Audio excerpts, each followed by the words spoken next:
Hi, it's Jane Mason here from Virtuous Bread. Welcome back. Welcome back to the second part of the recipe for how to make the easiest bread rolls in the whole history of the world.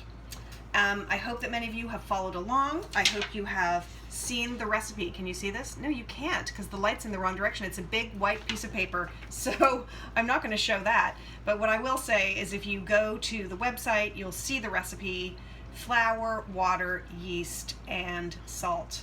Stir. If you can hold a spoon, you've got this far. Cover it and put it in the fridge. You may remember that yesterday it was like a little blob in the bowl, and today this is the blob. So you see it's grown, okay? And I don't know if you can really see because the light is, I'm in my parents' kitchen here, so it's not exactly professional lighting, but there are little holes in the top of the dough where the yeast has burst through the surface of the dough, and that's perfectly fine. So what I'm going to do next is show you how to get this blob onto a baking tray and into the oven. And once again, if you can hold a spoon and let me go get one, in fact 2 spoons, you can make this bread. Now I digress for a second because I have received a lot of photos over the past few days of friends and colleagues in the UK, all around the world, and people panic buying pretty much everything, including flour.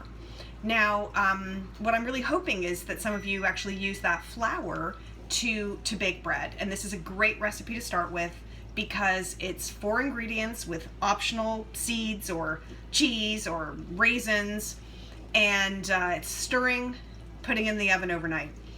The next day when you take it out of the oven, literally, this is, again, there's no fancy camera work here, I'm going to take a spoonful of the dough with this spoon, and with the other spoon I'm just going to scrape this spoon. I'm scraping it onto the baking tray, and I'm trying to kind of stack it up so that it makes a round bun. Now, my dough is pretty stiff this morning because I think if you remember, I put seeds in it, and the seeds are going to absorb some of the water in the dough. So they will, stiffen up the dough.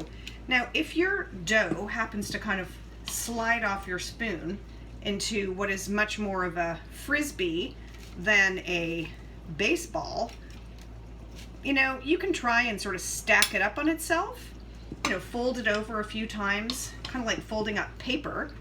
Makes a bit of a fatter blob. You can try doing that, or you can bake it as it is, and the yeast will work in the oven and you will get a fluffy frisbee. Okay, but you know what? Cut that in half, perfect for a sandwich. Cut it in half and toast it, even better. Remember, the mantra here at Virtuous Bread is everything is good toasted, even if it's ugly. And I've had many ugly loaves in my life. Every once in a while I still get an ugly loaf, and they're still all great toasted. So that is our mantra, and you can follow that mantra too. But don't worry, over time you will become a better baker.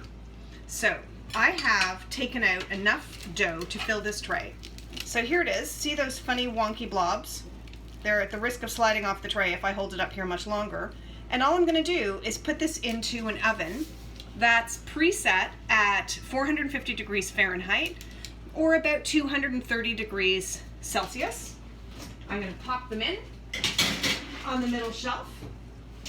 I'm going to set the timer for 20 minutes. And there's going to be another video. I know it's exciting. You can hardly wait for when they come out of the oven and you can see what they look like. Okay, I hope that everybody's well and safe. Bye for now.